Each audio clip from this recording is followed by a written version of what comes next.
Não importa o assunto, nosso compromisso é revelar a verdade. O revelador de fatos começa agora.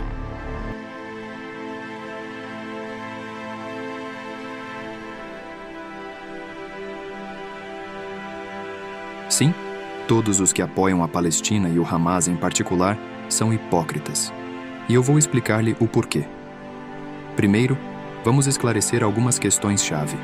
Israel está ocupando a Cisjordânia? Sim. Gaza é uma prisão aberta? Absolutamente sim, é. A ocupação israelense facilita a vida dos palestinos? Não, é claro que não.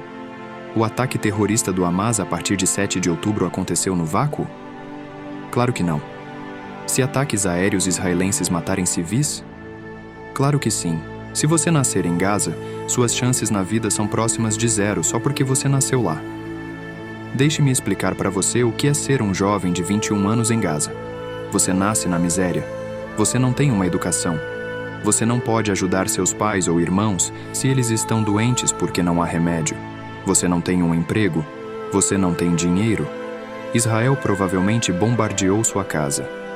A única coisa que você sabe é a violência e uma versão distorcida do Islã que prega a violência.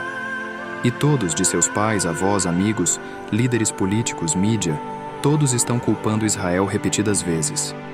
Então, você está convencido de que qualquer sofrimento em sua vida é causado por Israel. O Hamas, que administra Gaza, não está interessado em construir hospitais escolares ou criar um sistema de educação justa. Eles querem que você, um palestino de 21 anos, pense que cada problema em sua vida é 100% causado por Israel. Nestas condições, a morte de civis em Israel é justificada por esses terroristas? Não é apenas justificado, é obrigatório para eles. Vejo que todos os analistas continuam dizendo que o terrorismo não é justificado. Sim, para as pessoas que têm coisas melhores a fazer com suas vidas, é inimaginável. Mas para os habitantes de Gaza, é pelo menos uma ideia que eles consideram. O Hamas tem um modelo de negócio simples. Usa gazanos desesperados para atacar Israel e ser pago pelo Irã e outros. Para o Hamas, as pessoas em Gaza são uma espécie de escravos ideológicos. Agora, se estamos alinhados com essas coisas básicas, deixe-me explicar por que os apoiadores palestinos são todos hipócritas. Lição de curta história. O slogan Palestino Livre não se refere a um Estado palestino independente. Eles tiveram muitas chances de construir um Estado desde 1948, quando a ONU propôs uma solução de 2 Estados. Quem rejeitou a proposta? Palestina, e então todos os vizinhos de Israel atacaram, quero dizer, todos eles. Egito, Síria, Iraque e Jordânia, contra um pequeno país com alguns milhões. Israel venceu em 1948, mas a Palestina ainda não pode aceitar Israel como um Estado. Então, em 1967, todos atacaram Israel novamente. E Israel venceu porque eles eram mais inteligentes do que todos os outros. Sua única chance é ser inteligente.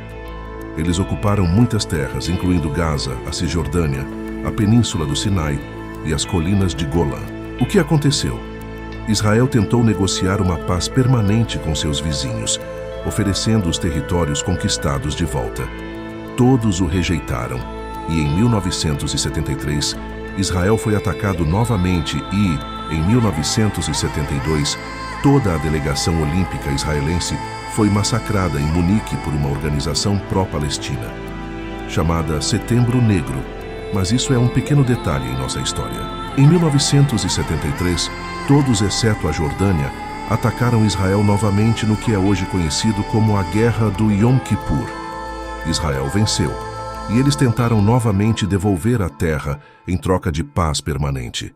Desta vez, o Egito estava a bordo com isso. Israel devolveu a Península do Sinai ao Egito, e o presidente egípcio Anwar el-Sadat visitou Israel e fez um discurso no Knesset, parlamento israelense.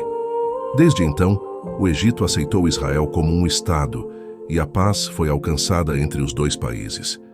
A Síria e a Palestina ainda rejeitam qualquer proposta de paz. Agora, essa é uma curta lição de história.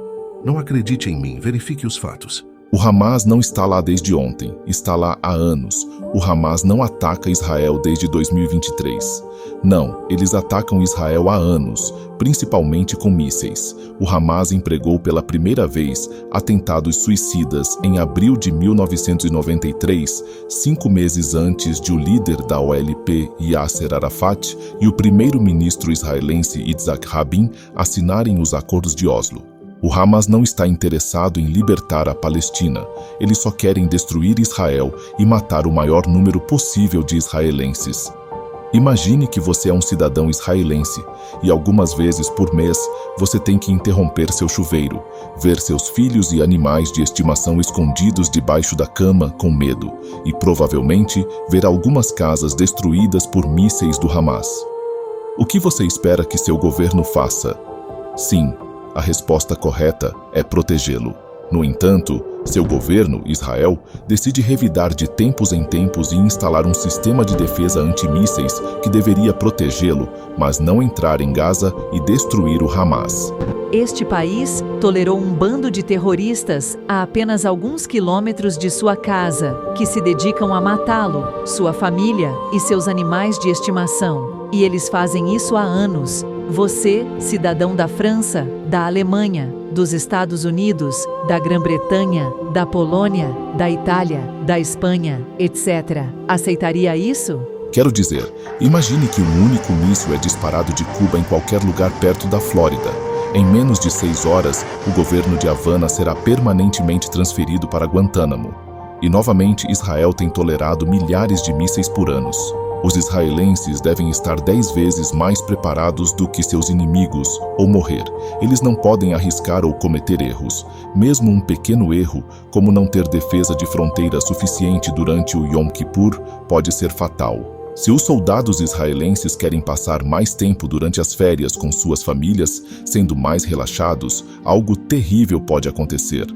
Você sabe, não é a França, ou a Grã-Bretanha, ou a América. Em Israel, você precisa estar preparado para o pior o tempo todo. Qualquer um que fosse o primeiro-ministro de Israel teria que ir para a guerra em Gaza. Não importa o que a ONU diz. Não importa o que os Estados Unidos dizem. Se você é o primeiro-ministro de Israel, você tem que proteger o seu povo.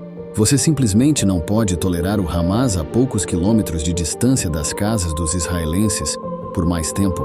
Qualquer país faria o mesmo. Eu poderia argumentar que Israel é o único país que tolera organizações terroristas como o Hamas ou o Hezbollah, que se dedicam a matar israelenses a poucos quilômetros de distância de suas fronteiras. Novamente, imagine a Al-Qaeda e o Daesh estão localizados no México e no Canadá, e o presidente dos Estados Unidos não faz nada sobre isso. Quem pode realisticamente esperar que Israel não vá à guerra, mas, em vez disso, a negociar? Ninguém. É por isso que são hipócritas. Se Israel não retaliar, ou pior ainda, se eles começarem a negociar agora, isso seria um convite aberto para ataques mais semelhantes do Hamas. É como dar-lhes o que querem depois de matarem 1.400 civis israelitas. Claro, as pessoas em Gaza são mortas, e algumas delas veem o Hamas como combatentes da liberdade. Não tem chance de educação. Tudo o que eles sabem é que Israel é a fonte de todo o mal, como os norte-coreanos, que pensam que os Estados Unidos são a fonte de seus problemas. E sim, até certo ponto é verdade.